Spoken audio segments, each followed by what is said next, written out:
Continuamos en esta hermosa tarde, en este núcleo número 15, con esta materia número 10. Vamos a la clase número 2 de lo que es plan financiero o finanzas bíblicas. Entonces seguimos hablando de la parte de Jesús. Es decir, si Jesús era pobre, ¿por qué no se contó entre ellos? Dice a los pobres, excluyéndose de ellos. Esto no lo digo en el aspecto despectivo, como que si Jesús sintiese rechazo por los pobres. Lo declaro en el sentido más sano para dejar en claro que Jesús no vivió en pobreza. Ejemplo de ello fue cuando dijo, a los pobres siempre los tendréis con vosotros. Mateo 26:11. Cuando hagas banquete, llama a los pobres. Lucas 14:13. El Espíritu del Señor está sobre mí y me ha ungido para dar buenas nuevas a los pobres. Lucas 4:18. Mi pregunta es, ¿podrá dar buenas nuevas a los pobres otro pobre?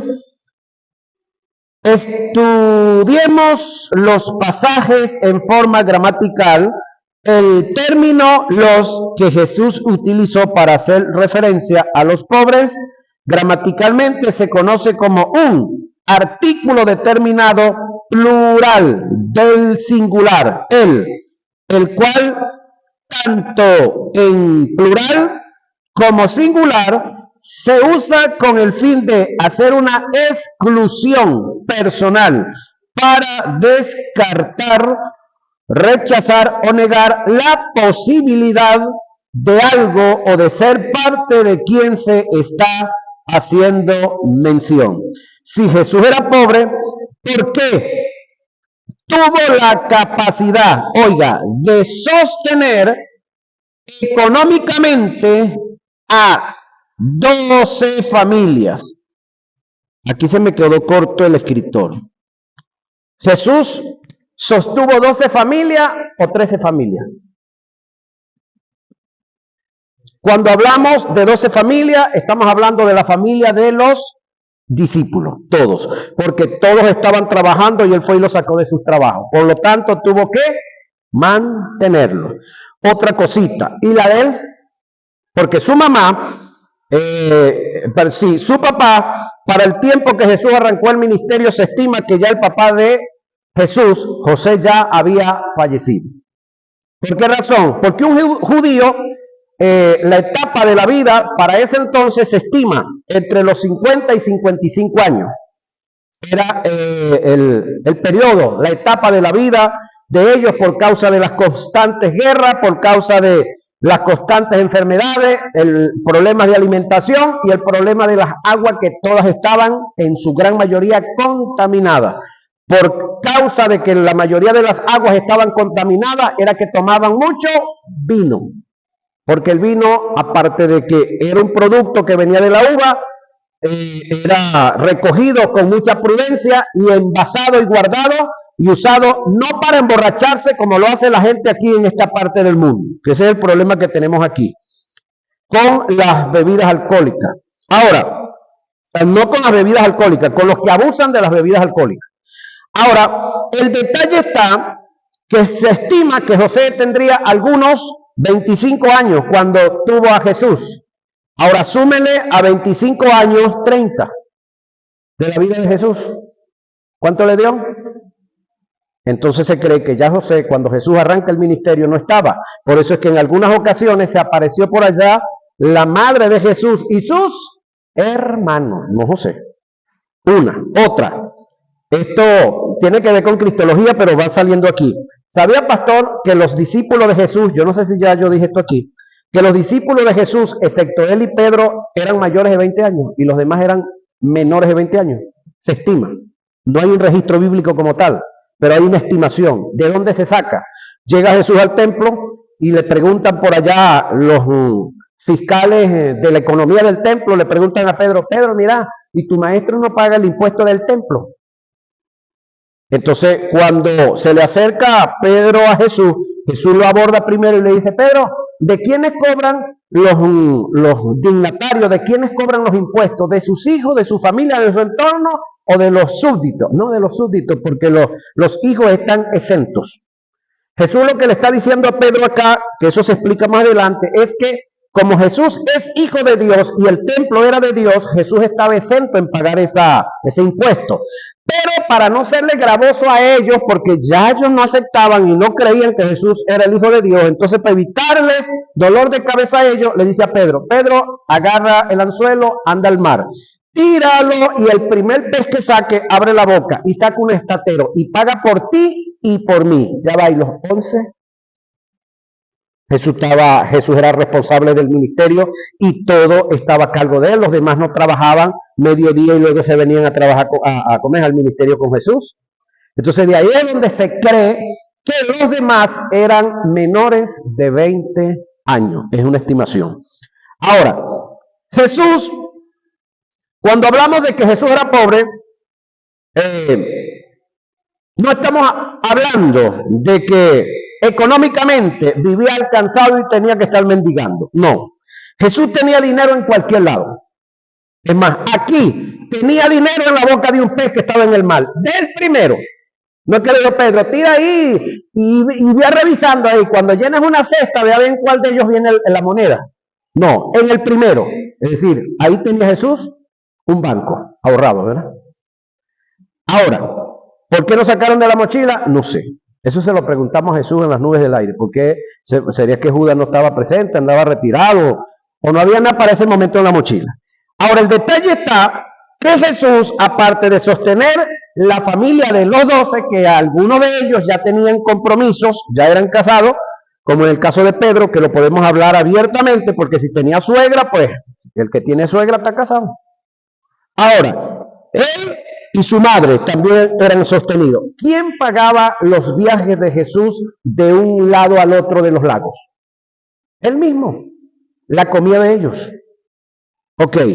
Entonces, analizando esos detalles, podemos ver que la economía o económicamente los 12 eran sostenidos por él, más su familia, la familia de Jesús y la familia de los 12. Lucas 22:35. Cuando Jesús le hizo el llamado a los que constituyó discípulos, todos estaban en sus labores produciendo para su sostén. ¿Usted cree que Jesús va a llamar a gente que estaba trabajando para su sostén para que anden pelando con él? No. Si Jesús era pobre, ¿por qué usó el mejor vestido que había en sus tiempos? Una pregunta que usted y yo tenemos que hacer. Hasta el punto que los soldados que estaban al pie de la cruz no lo quisieron romper, lo echaron a suerte. Según algunas posiciones teológicas, no rompieron sus vestiduras por el costo que representaba. Juan 19, 23 y 24. Como verdad paralela, doy esta reflexión. Si en la historia del hijo pródigo, el padre que representa a Dios le mandó a colocar el mejor vestido a su hijo, ¿qué te dice que Jesús, siendo el unigénito de Dios, en ese tiempo cargaría el peor del vestido o el peor de los vestidos? En conclusión, Jesús no era como muchos piensan o como lo enseña la Iglesia Universal o el liderato y han enseñado. Jesús era un hombre financieramente equilibrado. Jesús se hizo pobre cuando dejó todo lo que tenía, incluyendo su gloria, para no tener nada, oiga, en comparación a lo que tenía en la condición de verbo, antes de venir a la tierra, desde el punto de vista posicional y posesional. La pobreza cayó sobre Jesús en la cruz del Calvario, de la misma manera en que cayó en él la enfermedad y el pecado, para que nosotros, en su pobreza, fuésemos enriquecidos en todas las áreas integralmente, incluyendo el área financiera, que es el tema que estamos desarrollando. Otro ejemplo bíblico lo encontramos en la ilustración que Jesús hace en una parábola acerca de una historia que narró concerniente al hijo pródigo. Este es el texto más claro para apoyar lo que estamos diciendo. Lucas 15, 11, 32. Pero antes de analizar la ilustración narrada en la parábola, debo aclarar factores que son determinantes para entender la enseñanza que Jesús dejó plasmada en la misma. Debemos tomar en cuenta que la narración que Jesús hace en Lucas 15 no se debe tomar, oiga, como tres parábolas, señoras y señores, como muchos lo enseñan o lo han enseñado. Si analizamos bien el pasaje, las tres narraciones, la oveja perdida, la dracma perdida y el hijo perdido, componen una sola parábola. Si observas bien, una ilustración desemboca en la otra, dándonos a entender que es un solo pensamiento. Además de esto, en el comienzo de la narración se puede notar cómo Lucas, el escritor, utiliza el singular, esta parábola, es decir, y les refirió esta parábola, no estas parábolas, una, indicando, aunque la narración incluya tres acontecimientos, solo se trata de una parábola en especial. Entonces él les refirió esta parábola diciendo, ¿eso está donde? Lucas 15:3. Estudiémoslo por favor. El otro punto a tomar en cuenta es que cuando Jesús relató, la parábola, no existía la iglesia, no habían cristianos que se descarriasen. Así que debemos entender que el hijo perdido o pródigo no es o no es el cristiano descarriado como muchos lo han enseñado. Este hijo representa el hombre caído en Adán, que Cristo vino a rescatar. Si analizamos la ilustración, el hijo menor lo tenía todo, había recibido la herencia de su padre, era tanto lo que tenía que la Biblia dice que se fue a una provincia apartada y lo malgastó o derrochó. De allí es de donde se le aplica el término pródigo, el cual se deriva del verbo prodigar, derrochar, malgastar. Dice la Biblia que volvió a su padre en la forma más deplorable que pueda haber, con hambre, desnudo, con la ropa andrajosa, arruinado. Las escrituras dicen que cuando el padre lo vio, corrió a su encuentro, lo besó, lo abrazó, le mandó a poner, oiga, vestido y calzado nuevo y un anillo en su dedo, y además mataron al becerro más gordo de la manada. Todo esto que el padre hizo con su hijo en el aspecto cultural nos habla de una, oiga, restauración integral, incluyendo su economía, que es relativo a las finanzas. Escuche esto, el padre cuando vio al muchacho, luego de abrazarlo, de besarlo, luego de que hicieron la fiesta, luego de mandarlo a bañarse, mandarlo a vestirle, ponerle el anillo, ponerle calzado, no le dijo, y ya vamos a hablar, mijito, ya va, Vamos a hablar. Acuérdate que cuando te fuiste en un muérgano, te llevaste la mitad de la herencia, te llevaste la herencia tuya, ya tú no tenés herencia. ¿Le dijo eso? Pregunto, ¿le dijo eso? Si hubiese sido usted, ¿qué le dice? Ay, ay, ay. Menos mal que ustedes y yo no soy Dios, ¿verdad? Porque le sacamos la cuenta de una vez.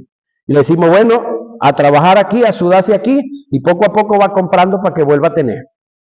Pero ¿qué hizo Dios? ¿Le echó en cara lo que él había malgastado? No.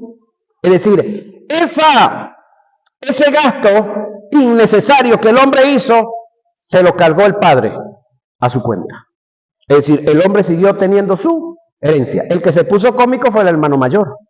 Ahora, ¿cómo nos portamos nosotros cuando llega uno por ahí andrajoso y llega y se reconcilia, o llega y se entrega y entonces comienza a fluir la bendición en él? ¿Nos portamos como el hermano mayor nosotros o cómo hacemos?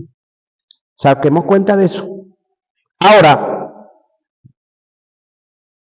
observa que en las historias, porque son 3 historias narradas, en la parábola, porque es una sola parábola, se consiguió lo perdido, se hizo fiesta, haciendo referencia a un pecador que se arrepiente, no a un cristiano que se reconcilia. Por lo tanto, este tema no tiene nada que ver con el que se reconcilia, tiene que ver con el que viene por primera y única vez. Así habrá gozo en el cielo, oiga, cuando un pecador, no cuando un descarriado se reconcilia. Porque el descarriado no es pecador. ¿Sabía eso usted, que el descarriado no es pecador? ¿Sabía usted que el descarriado no está en pecado? Entonces, ¿en qué está el descarriado? Está en condición de pecado, señoras y señores. El descarriado anda en condición de pecado. Pregunto yo, y responda usted. Pregunto, ¿el padre dejó de ser padre porque el hijo se le fue por ahí perdidamente? ¿Dejó de ser padre el padre? Ya va, como que no están seguros. Yo estoy preguntando, respondan por favor, para que se den cuenta en el video que yo no estoy solo aquí, en la grabación que estamos haciendo aquí también. ¿El padre dejó de ser padre porque el hijo se le descarrió? Ajá. Ahora, ¿el hijo dejó de ser hijo porque se fue a vivir perdidamente?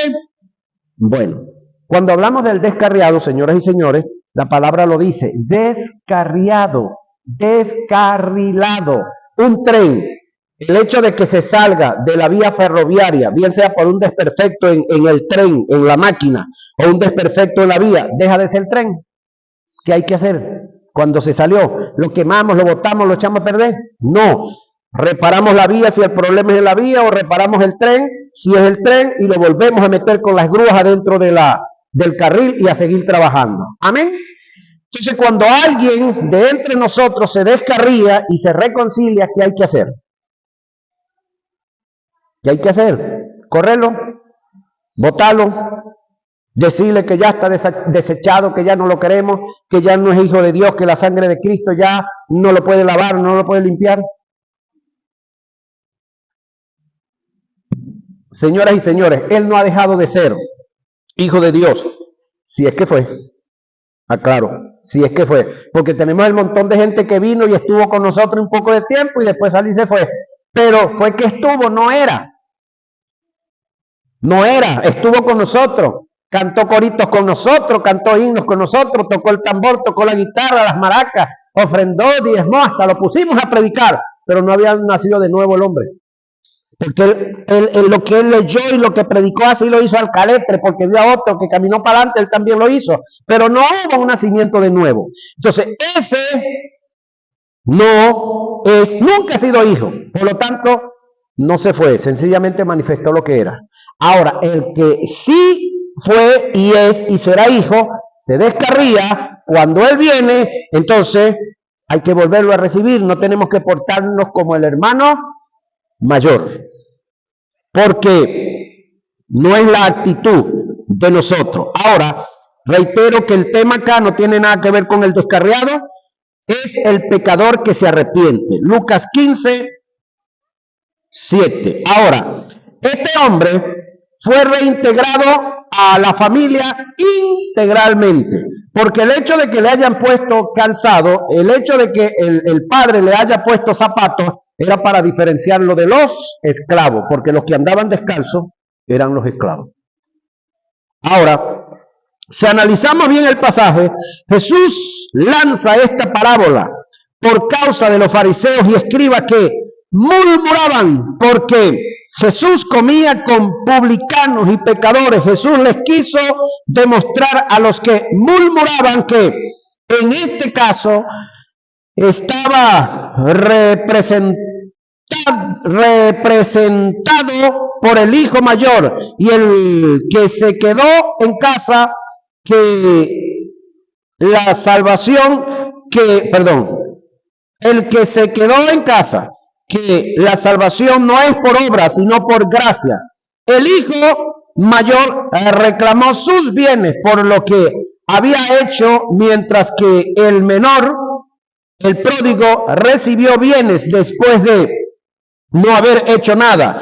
Esto es gracia. Todo esto es lo que Dios ha hecho con nosotros. Después de estar en el estado más deplorable en todos los sentidos, nos restauró por completo a causa de la muerte de su Hijo.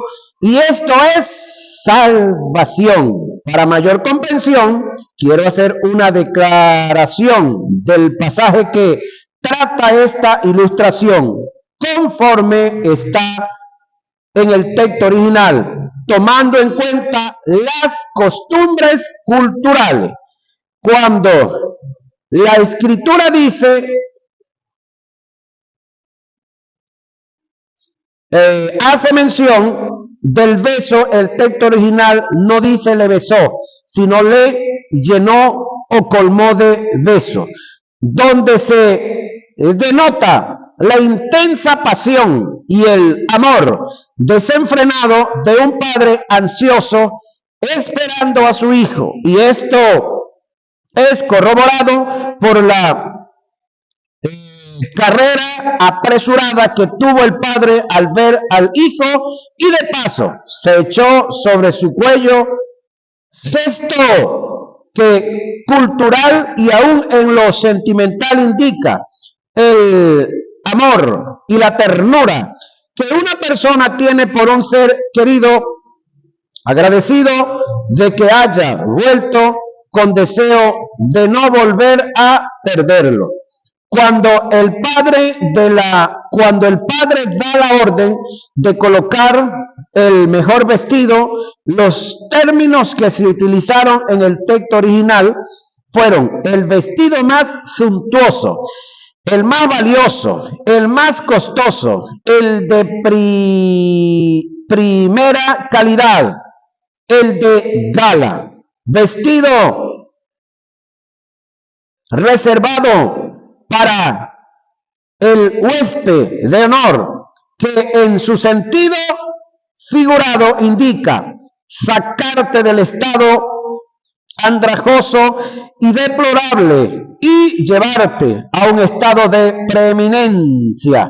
Esto corrobora o es corroborado con lo que se dio en el huerto del Edén, donde Dios le quitó las vestiduras de hojas que representan la ley, las obras, y los vistió con piel que sin lugar a duda era de un cordero, tipo de Jesús. El primer sastre del mundo fue Dios.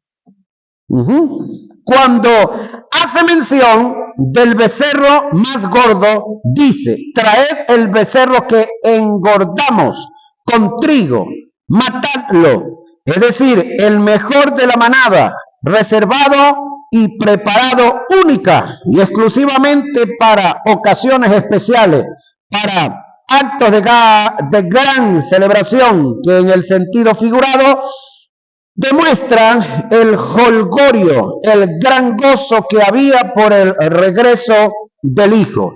El anillo indica poder notarial que se relaciona con el derecho y la autoridad que tiene sobre la herencia de su padre.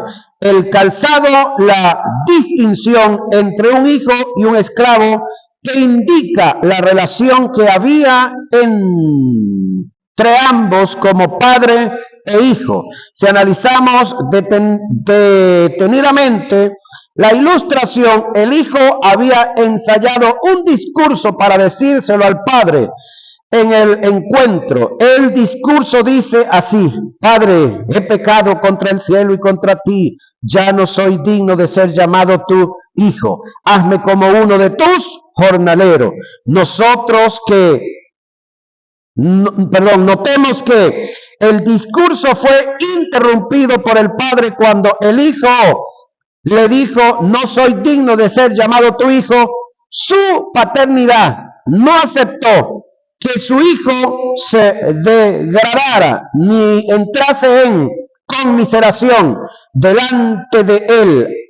Haya pasado lo que haya pasado, él seguía siendo su hijo. Aleluya. Toda la parábola nos muestra el plan de salvación que Dios ha designado y el conjunto de la deidad ha desarrollado para la humanidad, en el cual está incluida la prosperidad financiera. No tiene sentido que Dios haya rescatado al hombre en un estado deplorable para llevarlo o mantenerlo en dicho estado. Si analizamos bien las tres historias que se narraron en la parábola, la oveja perdida, la dracma perdida y el hijo pródigo, en primer lugar, lo perdido tenía valor para quien lo buscó. Por ello podemos alegar que el hombre en el huerto del Edén era una moneda perdida, no una moneda devaluada. El hombre estaba perdido para Dios, pero no devaluado, y por esta razón lo vino a buscar. En segundo lugar, el pastor que buscó la oveja perdida es Jesús. La mujer que enciende la lámpara representa al Espíritu Santo, y el Padre que recibió al Hijo representa a Dios. Dios en espera de lo que el Hijo buscó y el Espíritu iluminó. En el convencimiento de pecado es ilógico pensar que después de habernos salvado y rescatado del estado deplorable en el que estábamos, nos desvalorice y nos degrade, causando en nosotros la pobreza, conduciéndonos a la miseria, cuando antes de ser rescatado teníamos valores para él. Y esto no es lógico ni razonable, pero lo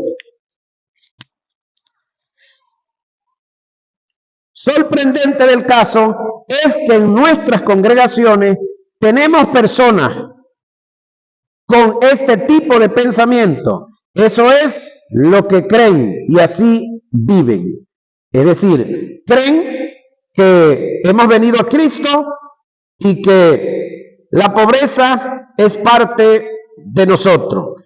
Creen que hemos venido a Cristo y que la enfermedad es parte de nosotros, y así sucesivamente, que el sufrimiento, que el padecimiento es parte de nosotros. No, la Escritura dice que en el mundo tendríamos circunstancialmente aflicciones, pero confiad, yo he vencido al mundo. Cuando por alguna circunstancia viene a nosotros alguna enfermedad, así como vino, se tiene que ir. ¿Sí? Cuando por circunstancia a nosotros vienen momentos difíciles económicos, vienen momentos duros en la parte económica, así como vinieron, se tienen que ir también. No está escrito por allá que por un camino vendrán contra ti y por 7 tendrán que huir. Eso no está escrito por allá en algún lado. En un supuesto negado de que Dios no tuviese problemas con el hecho de que el hombre vuelva a la pobreza, habiéndolo sacado de esta, tampoco tendría problema de que vuelva al pecado, habiéndolo librado del mismo. ¿Por qué para algunos o para algunas personas les es fácil aceptar una idea y la otra no? La verdad del caso es que por ninguna circunstancia Dios quiere que el hombre vuelva al estado caído, y no hay probabilidades, no hay posibilidades de volver al estado caído en Adán. Él quiere que nos mantengamos en Jesús, y ese mantenernos en Jesús es mantenernos en una condición similar a Jesús. Ahora, ¿Jesús fue un tipo millonario? No. ¿Cuántos atajos de burro tenía Jesús? Ninguno. Pero cuando necesitó uno, lo mandó a buscar. ¿Jesús tenía casa? Sí. Debe de haber tenido casa donde él haber vivido, donde él reunirse con sus discípulos. Y si no tenía, no está registrado en las escrituras como tal, y en los comentaristas poco he leído sobre eso, pero en caso de que no haya tenido, tenía cómo alquilarla, tenía cómo pagar. Jesús, vamos a ver más adelante, fue asistido económicamente por un grupo de mujeres pudientes. Ahora, pregunto, ¿alguien que no tenga plata nombrará un tesorero? ¿Para qué? ¿Para qué nombraría una persona que no tenga dinero tesorero? ¿Para pantalla? Ahora, si Jesús nombró tesorero, era porque había la necesidad de que alguien llevara la administración. Y si era necesario que alguien llevara la administración del dinero, era porque fluía dinero. Eso es algo de lógica que debemos de tenerlo muy en claro. Ahora, Dios es el Dios de la prosperidad. Vamos a analizar esta parte. Algunos creyentes y ministros en nuestras congregaciones están a la defensiva y en cierto punto prejuiciados con el término prosperidad por causa de personas que han tergiversado los principios de Dios para obtener ganancias personales. Estas acciones negativas no me dan pie a mí para negar el deseo que Dios tiene de prosperarme.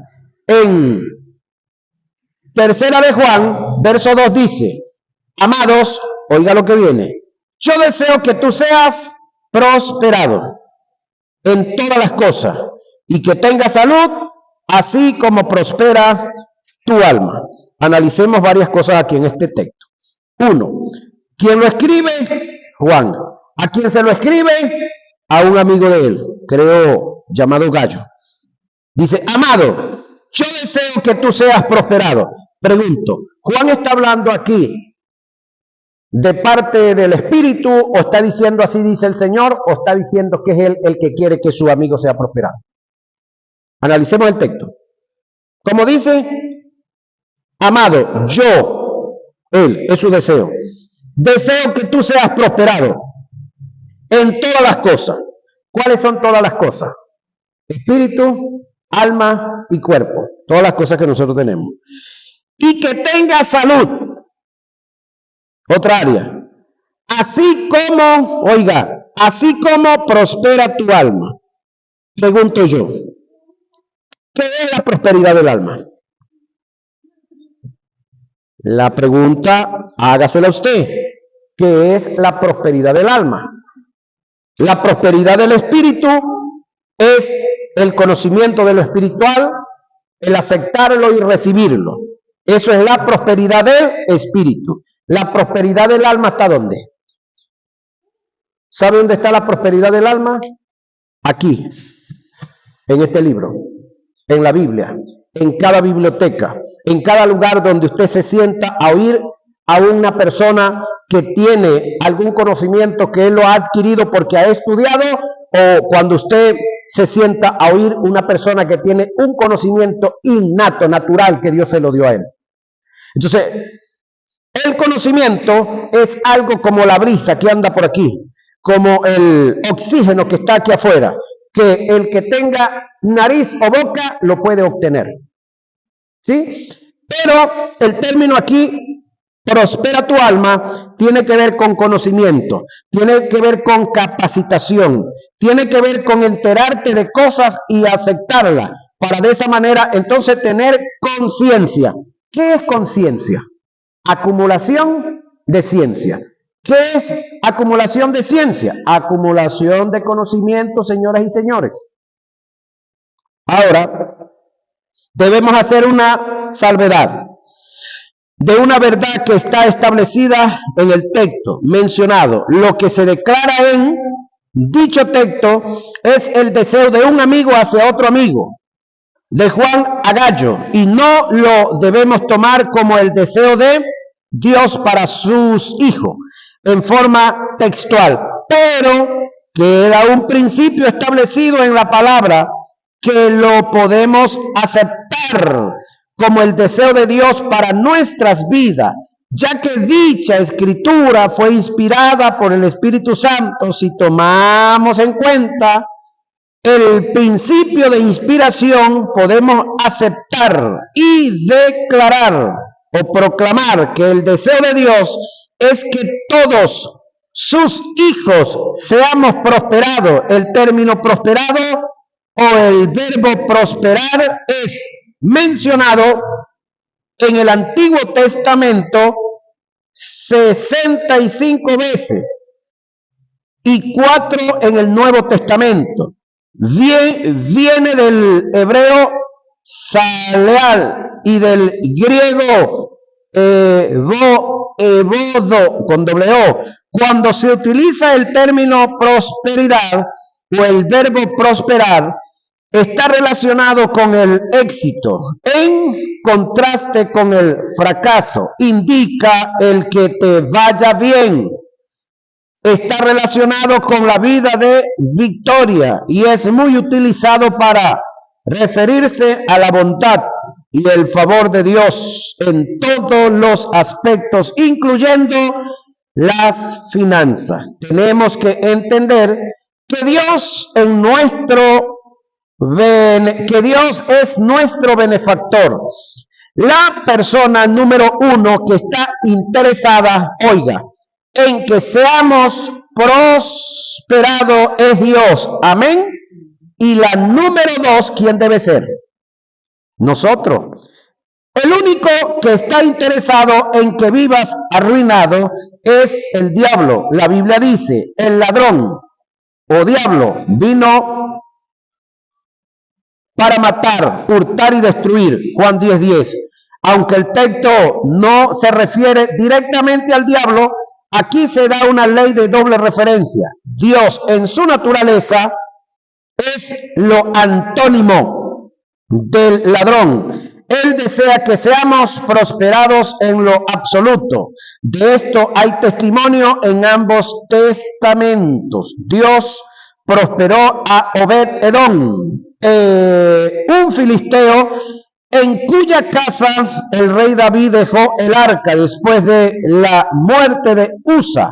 Las escrituras registran que los 3 meses que estuvo el arca en la casa de Obed-Edom, esta prosperó. La razón es que donde está Dios, allí tiene que haber prosperidad. ¿Alguien puede decir algo? Era tanta la prosperidad que se manifestó en la casa de este filisteo que al darse cuenta David de dicha prosperidad, le quitó el arca. Segunda de Samuel 6, 11 y 12. Siempre he tenido presente esta verdad. Si prosperó, Obed-Edom, por causa de tener el arca donde estaba la presencia de Dios, ¿cuánto más nosotros que somos templo y casa y edificio y morada de Dios en el Espíritu Santo? Efesios 2, 21 y 22. Debemos entender que nuestro Dios es el Dios de la prosperidad. Él desea que seamos prosperados en todas las cosas. Atacar la prosperidad es atacar la voluntad y el deseo de Dios para nuestras vidas, arremeter en contra de la prosperidad, es negar el plan de regeneración que implica salvación, porque en ello está incluido el que seamos prosperados financieramente. Lo lógico del caso es que la gente ataca la prosperidad hasta el mismo momento que son prosperados. Por naturaleza, todo ser humano desea ser prosperado. Nadie quiere ser pobre. El ser próspero es un instinto natural que el Creador puso en el hombre, que por ende lo lleva a aborrecer la pobreza. El hombre no fue hecho para ser pobre, y dicho estado no se ajusta al carácter de su Creador. Debemos entender que la prosperidad forma parte del carácter de Dios. Ahora, alguien decía algo que aprendí en una funeraria hace como 2 años o año y medio. Alguien estaba predicando y estaba allí el féretro de una señora de muchos años de servicio ministerial dentro de la iglesia. Y alguien decía, bueno, esta señora ayudó tanto, hizo esto, ayudó aquí, ayudó a fundar esta. No, muchas iglesias ayudó a fundar en Barquisimeto. Y mucha gente estaba triste y estaban llorosos por la muerte de ella. Él decía, ¿por qué tenemos que estar en esta condición frente al féretro de esta mujer? ¿Ustedes creen que ella está alegre porque nosotros estamos llorando? Y él mismo dio la respuesta y dijo algo que me marcó. Es decir, ¿por qué estamos tristes y por qué estamos llorosos? Porque es que cuando Dios nos hizo en el Edén, no nos hizo para morir. ¡Wow! Es decir, nosotros fuimos hechos para vivir eternamente. Es más, Adán tuvo la posición o la oportunidad de no haber muerto. Adán era inmortal. Lo que no era inmortal e inmortal eternamente. Por lo tanto, luego que pecó murió, pero él tenía las dos partes. Era inmortal, y Jesús las tuvo las dos. Ahora, en el caso de Adán, o en el caso de la hechura de Adán, que es la misma, o que eso viene hacia nosotros, el hecho de que una persona se nos muera, por muchos años que hayamos tenido con él, va a producir esa tristeza, va a producir llanto, va a producir luto. Lo que no debe es permanecer ese luto por mucho tiempo. Lo que no hay es que hacerse una idolatría de ir al cementerio, de hacerle una casita y de irlo a visitar año a año o mes a mes y todo el tiempo. Eso es lo que no se debe hacer. Yo fui al cementerio el día que sepultamos a mi papá, hace más de 20 años, y más nunca he ido. Fui al cementerio el día que sepultamos a mi mamá y más nunca he ido. Porque no es bíblico, no es escritural estar yendo a visitar a los que se nos fueron. Ahora, nos duelen, sí. ¿Por qué razón? Con todo el que sabemos que se fueron con Cristo. Porque nosotros no nacimos para morir. Bueno, de la misma manera, nosotros no nacimos para ser pobres.